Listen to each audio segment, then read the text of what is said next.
Столица республики накануне отметила день рождения. Городу Якутску 383. В этом году главный праздник столицы прошел под девизом «Прояви солидарность, сделай свой город лучше». По традиции в Якутске развернули масштабную программу празднования. С подробностями Розалия Борисова.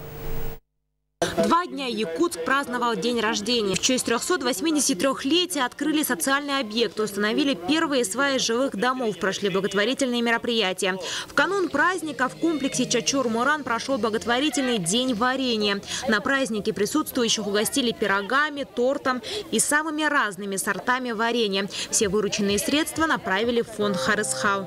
На вырученные деньги они осуществляют свой проект. То есть мы тут постарались осуществить такую площадку, где помогаем помогать. Вот так вот, да? И, конечно же, я сразу хотела бы сказать спасибо всем тем, кто сегодня у нас приобретет такие вкусные вещи не за 100 рублей, а за 1000, например, да? И тем самым поможет осуществиться